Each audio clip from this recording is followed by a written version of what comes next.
നമസ്കാരം. യു.ഡി.എഫ് സ്ഥാനാർത്ഥി K Francis George കഴിഞ്ഞ ഒരു വർഷത്തിനിടെ നടത്തിയ 12 കോടിയോളം രൂപയുടെ കള്ളപ്പണ നിക്ഷേപമെന്ന് ആരോപണമുയരുന്നു.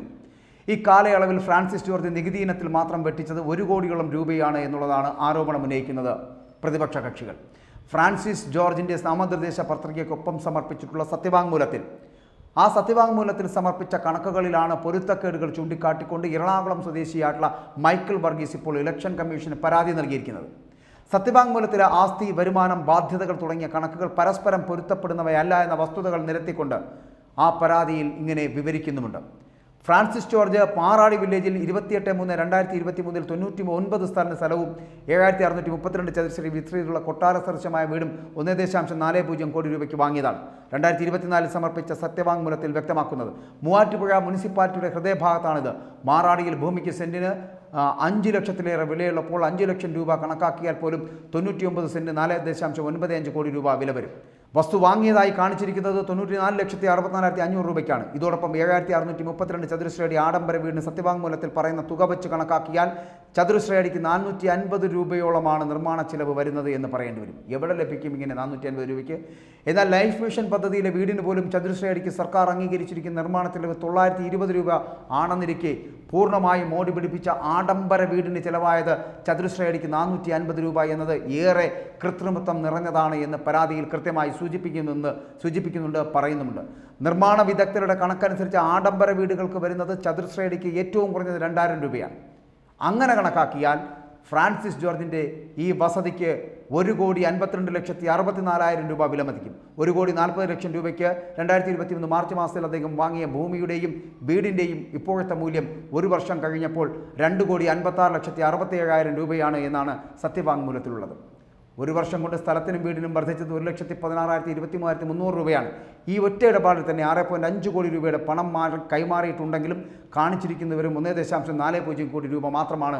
ഇക്കഴിഞ്ഞ വർഷം അദ്ദേഹം സമർപ്പിച്ച ആദായ നികുതി റിട്ടേണിൽ വ്യക്തമാക്കിയ വരുമാനം വെറും 10,10,939 രൂപ മാത്രം. ഇതോടെ ഏതാണ്ട് 6 കോടിയിലേറെ വരുന്ന വസ്തു കച്ചവടത്തിൻ്റെ സ്രോതസ് അദ്ദേഹം വെളിപ്പെടുത്തേണ്ടി വരുമെന്ന് തന്നെയാണ് ആവശ്യം. ഈ വസ്തു ഇടപാടിൽ സർക്കാരിലേക്ക് അടച്ച സ്റ്റാമ്പ് ഡ്യൂട്ടി എത്ര എന്നത് സംബന്ധിച്ച വിവരങ്ങളോടൊപ്പം 50 ലക്ഷം രൂപയുടെ ബോണ്ട് അദ്ദേഹം വാങ്ങിയതായി സത്യവാങ്മൂലത്തിൽ കാണിച്ചിട്ടുമുണ്ട്. ഈ പണത്തിൻ്റെ സ്രോതസ്സും വ്യക്തമല്ല. ഫ്രാൻസിസ് ജോർജിൻ്റെ ഭാര്യയായിട്ടുള്ള ഷൈനി ഫ്രാൻസിസിൻ്റെ പേരിലും സാമ്പത്തികമായിട്ടുള്ള ക്രമക്കേടുകൾ നടന്നതായിട്ടുള്ള ആരോപണവും ശക്തമായി നിലനിൽക്കുന്നുണ്ട്. 2022-23 ഷൈനിയുടെ നികുതി വരുമാനം എന്ന് പറയപ്പെടുന്നത് 9,64,390 രൂപയായി സത്യവാങ്മൂലത്തിൽ കാണിച്ചിരിക്കുന്നു. എന്നാൽ ഈ വർഷം മൂവാറ്റുപുഴ ടൗണിൽ 40 സെന്റ് സ്ഥലവും 9,234 ചതുരശ്ര അടിയുള്ള ഷോപ്പിംഗ് കോംപ്ലക്സും വാങ്ങിയതായും ആ രേഖകളിൽ കാണിക്കുന്നുണ്ട്.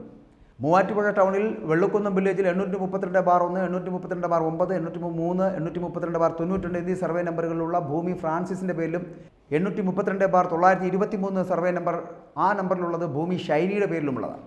2021 സത്യവാങ്മൂലത്തിൽ 832/9 സർവേ നമ്പറിൽപ്പെട്ട 86 സെന്റ് വരുന്ന കുടുംബസ്വത്തിൻ്റെ 1/5 അവകാശമായിട്ടുള്ള 17 സെന്റ് സ്ഥലം മാത്രമുണ്ടായിരുന്നത് 2024 സത്യവാങ്മൂലത്തിൽ 40 സെന്റ് സ്ഥലമായി ഭാര്യ ഷൈനിയുടെ പേരിൽ പിന്തുടർച്ചാവകാശ ഭൂമിയായി കാണിച്ചിരിക്കുകയും ചെയ്യുന്നുണ്ട്. ഈ ഭൂമി പിന്തുടർച്ചാവകാശം വഴി എങ്ങനെ ഭാര്യയ്ക്ക് ലഭിച്ചു എന്നതിൽ വ്യക്തതയില്ല എന്നുള്ളതാണ്. ഫ്രാൻസിസ് ജോർജിൻ്റെ സഹോദരങ്ങളുടെ ഭൂമിയെങ്കിൽ അദ്ദേഹത്തിൻ്റെ ഭാര്യയ്ക്ക് എങ്ങനെയാണ് ഈ പിന്തുടർച്ചാവകാശം വഴി കൈമാറാൻ സാധിക്കുക എന്നുള്ള ചോദ്യമുണ്ട്. ഇതോടൊപ്പം 17 സെന്റ് സ്ഥലം എങ്ങനെ 40 സെന്റായി മാറി എന്നതിലും വ്യക്തതയില്ല എന്നുള്ളതാണ്. ഇതിനോടൊപ്പം 9,234 ചതുരശ്രയടി കൊമേഴ്ഷ്യൽ കോംപ്ലക്സിന് വിലയിട്ടിരിക്കുന്നത് 40 ലക്ഷം രൂപ മാത്രമാണ്.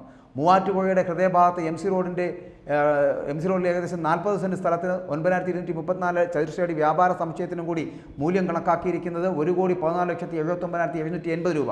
മൂവാറ്റുപുഴ നഗരത്തിൽ സെന്റ് ഒന്നിന് കുറഞ്ഞത് 20 ലക്ഷം രൂപയെങ്കിലും നൽകാതെ ഭൂമി കിട്ടാനില്ലെന്നിരിക്കെയാണ് ഇത്തരത്തിലൊരു വില. ഈ തുക വെച്ച് കണക്കാക്കിയാൽ തന്നെ 40 സെന്റ് ഭൂമിയിൽ ഭർത്താവിന് കുടുംബാവകാശമായി കാണിച്ചിരിക്കുന്ന 16 സെന്റ് കുറച്ച് 24 സെന്റ് ഭൂമി വാങ്ങാൻ ചിലവായത് 4.8 കോടി രൂപയോളം വരും. വ്യാപാര സമുച്ചയത്തിന് നിർമ്മാണ ചെലവ് ചതുരശ്രയടിക്ക് 1,500 രൂപ വെച്ച് കണക്കാക്കിയാൽ പോലും 1,38,51,000 രൂപ വരും. അങ്ങനെ ഭൂമിക്കും വസ്തുവിനും കൂടി 9,38,51,000 രൂപ വിലമതിക്കുന്ന ആസ്തിയാണത്. സത്യവാങ്മൂലത്തിൽ വസ്തുവിൻ്റെ മൂല്യം 74,79,780 രൂപയും സമുച്ചയത്തിൻ്റെ നിർമ്മാണ ചെലവ് 40 ലക്ഷം രൂപയാണ് എന്നാണ് കാണിച്ചിരിക്കുന്നത്. കൃഷിഭൂമി എന്ന് രേഖപ്പെടുത്തിയെടുത്ത് വ്യാപാര സമുച്ചയം നിർമ്മിക്കാൻ അനുമതി ലഭിച്ചിട്ടുണ്ടോ എന്നുള്ളതും സ്ഥാനാർത്ഥി വ്യക്തമാക്കേണ്ട ഒരു കാര്യം കൂടിയാണ്. ഈ കണക്കുകൾ വ്യക്തമാക്കുന്നത് ഫ്രാൻസിസ് ജോർജിൻ്റെയും ഭാര്യയുടെയും പേരിൽ കഴിഞ്ഞ വർഷം 12 കോടി രൂപയുടെ വസ്തു ഇടപാടുകൾ നടന്നുവെന്നും വിപണി മൂല്യം അല്ലെങ്കിൽ വിപണി വില കുറച്ചു കാണിച്ച് ലക്ഷങ്ങളുടെ സ്റ്റാമ്പ് ഡ്യൂട്ടി വെട്ടിച്ചെന്നുമൊക്കെയാണ്. ഫ്രാൻസിസ് ജോർജിൻ്റെ മകൻ ആഫ്രിക്കൻ രാജ്യമായിട്ടുള്ള മൗറീഷ്യസിൽ അക്കൗണ്ട് ഉള്ളതായി 2021 അദ്ദേഹം ഇടുക്കിയിൽ UDF സ്ഥാനാർത്ഥിയായി മത്സരിച്ചപ്പോൾ അന്ന് നൽകിയിട്ടുള്ള സത്യവാങ്മൂലത്തിൽ അദ്ദേഹം വ്യക്തമാക്കിയിട്ടുണ്ട്. കള്ളപ്പണം വെളുപ്പിക്കലിനും ഒപ്പം തന്നെ അനധികൃതമായിട്ട് സമ്പാദിച്ച പണം, ആ അനധികൃതമായി സമ്പാദിച്ച പണം നിക്ഷേപിക്കലിനും പേരുകെട്ടതാണ് ഈ ആഫ്രിക്കൻ രാജ്യം മൗറീഷ്യസ്. ഈ അക്കൗണ്ട് ഇപ്പോഴും നിലവിലുണ്ടോ? ആ അക്കൗണ്ട് വഴി നടത്തിയ തുക കൈമാറ്റവും സ്വീകരിക്കലും എത്രയാണ്, ഏത് സാഹചര്യത്തിലാണ് എന്നത് സംബന്ധിച്ചൊക്കെ ഫ്രാൻസിസ് ജോർജ് മറുപടി പറയേണ്ടി വരുമെന്നുള്ള കാര്യത്തിൽ സംശയമില്ല.